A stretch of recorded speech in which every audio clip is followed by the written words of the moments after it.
वापस वेलकम है आप सभी का। आज फिर हम लोग अपने सिनोनिम्स की मीनिंग को सीरीज को आगे बढ़ाएंगे।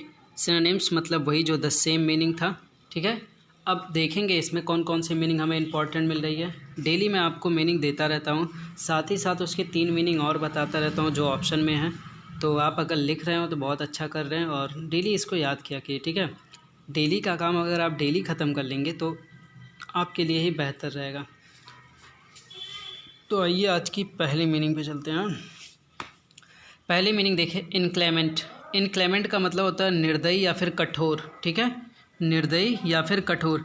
अब ऑप्शंस की मीनिंग को देखते हैं और उसके अकॉर्डिंग अपना आंसर लेंगे। सेल्फिश का मतलब होता है स्वार्थी। एक्टिव का मतलब होता है सक्रिय। अनफेवरेबल का मतलब होता है जो किसी को पसंद ही ना करे, एकदम कठोर निर्दयी हो, ठीक है। और इनएक्टिव का मतलब असक्रिय, आलसी। तो क्वेश्चन के अकॉर्डिंग आपका जो ऑप्शन सही होगा वो रहेगा सी ऑप्शन, ठीक है। नेक्स्ट क्वेश्चन चलते हैं। नेक्स्ट मीनिंग आपके पास है जेनियल, ठीक है। जेनियल का मतलब होता है दिल पसंद हंसमुख, जो मतलब कि सबके साथ रहता है, ठीक है। मित्रवत कह सकते हैं, मिलनसार व्यक्ति बोल सकते हैं, ठीक है। जेनियल का मतलब पहला ऑप्शन आपके पास है कॉर्डियल, और पहला ही ऑप्शन आपका सही है क्योंकि कॉर्डियल का मतलब ही होता है मित्रवत या फिर मिलनसार, ठीक है। अनसेल्फिश का मतलब होता है जो स्वार्थ ना रखता हो, ठीक है। केयरफुल का मतलब सतर्क, और ये जो लिखा है स्पेसिफिक, ठीक है। स्पेसिफिक का मतलब आपको पता है खास, ठीक है, विशेष। तो क्वेश्चन के अकॉर्डिंग आपका ऑप्शन कौन सा सही होगा वो रहेगा आपका कॉर्डियल, ठीक है। ए ऑप्शन आपका सही है। नेक्स्ट मीनिंग देखते हैं तीसरे नंबर पे। तीसरे नंबर पे लिखा है एक्रिव। क्या लिखा है? एक्रिव। एक्रिव का मतलब होता है इकट्ठा करना, ठीक है। एक्रिव का मतलब होता है इकट्ठा करना। अब देखिए, जब इकट्ठा करने की मीनिंग आ गई है, अब आपको क्या करना है, देखना है इसमें कौन सी मीनिंग इकट्ठा करने की है। तो जो ये पहली मीनिंग लिखी है ना, एकोमुलेट, ठीक है।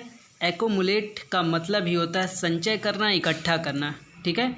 संचय करना, इकट्ठा करना। तो ये ऑप्शन आपका क्वेश्चन के अकॉर्डिंग सही है। और आगे जो मीनिंग है उनको देख लेते हैं। एकोमोडेट का मतलब क्या होता है? इसका मतलब होता है ठहरना या फिर ध्यान देना, ठीक है। ग्रो का मतलब होता है बढ़ना। यहाँ देखिए सफिक नहीं लिखा है, ठीक है, सफाइस लिखा है। क्या लिखा है? सफाइस। सफाइस का मतलब होता है काफ़ी, सफिशियंट ही मान सकते हैं इसको, लेकिन ये सफाइक लिखा है, ठीक है। सफाइस का मतलब होता है काफ़ी, पर्याप्त, ठीक है, काफ़ी या पर्याप्त बोलिए, ठीक है।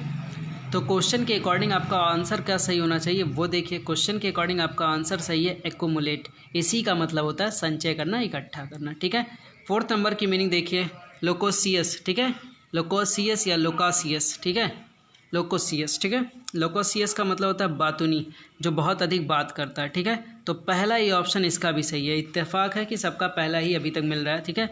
तो टॉकटिव का या टॉकेटिव का मतलब होता है बातूनी या अधिक बात करने वाला, ठीक है। स्लो का मतलब आपको पता है धीरे। कंटेंट का जो मतलब होता है, कंटेंट का मतलब होता है संतुष्ट। एक तो होता है इसका संतुष्ट मतलब जब ये एडजेक्टिव रहता है, ठीक है। लेकिन जब ये नाउन बनता है तो आप जानते हैं कई लोग यूट्यूब पे चैनल बोलते रहते हैं ना, यूट्यूब चैनल पे, कि हमारे कंटेंट बहुत ही अच्छे रहते हैं, तो वो विषय सूची हो जाती है या फिर हमारे सामग्री बहुत अच्छी है, ठीक है। तो नाउन के रूप में इसी कंटेंट का मतलब हो जाएगा सामग्री, और इसी एडजेक्टिव का मतलब होगा संतुष्ट, ठीक है। अनक्लियर का मतलब आपको पता है साफ ना होना। तो लोकासियस का मतलब क्या होता है? टॉकटिव। ए ऑप्शन सही है। फिर देखिए आगे 5वें नंबर की मीनिंग आज की, विंडिक्टिव, ठीक है। विंडिक्टिव का मतलब होता है प्रतिशोधी, मतलब बदला लेना, ठीक है, बदला लेना, ठीक है। इमेजिनेशन लिखा है, ठीक है, इमेजिनेटिव, जो काल्पनिक होता है। फिर देखिए एक आपके पास लिखा है एक्यूजेशन लिखा है, ठीक है, एक्यूजेटिव, ठीक है, एक्यूजेटिव, ठीक। एक्यूजेटिव का मतलब क्या होता है? दोषारोपण करना, ठीक है, दोषारोपण करना।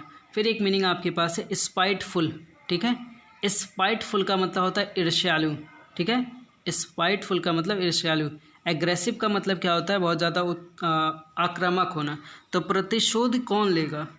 आपको पता है बदला कौन ले सकता है इसमें? दोषारोपण करने वाला, एक्यूजेटिव वाला नहीं। आपका जो स्पाइटफुल वाली मीनिंग है यही आपके क्वेश्चन के अकॉर्डिंग मीनिंग सही रहेगी। क्यों? क्योंकि ईर्ष्यालु व्यक्ति ही क्या करता है? बदला लेता है, ठीक है। तो ऑप्शन आपका जो सही है क्वेश्चन के अकॉर्डिंग वो है सी ऑप्शन, ठीक है। चलिए इसको आप लर्न करिएगा। काफ़ी पेपर, ये सारे मीनिंग पेपर में ही आए हुए हैं। अब जैसे स्लो का मीनिंग आपको नहीं लिखना है, अनक्लियर नहीं लिखना है, लेकिन ये दोनों लिखना है तो ये दोनों लिख लेंगे। इसमें देखिए एग्रेसिव आपको पता नहीं लिखना है, इमेजिनेटिव आपको पता नहीं, लेकिन एक्यूजेटिव और स्पाइटफुल तो लिखना है। तो ऐसे आपको मीनिंग लिख लेना चाहिए, ठीक है, ताकि आपका तैयार होता रहे। ओके।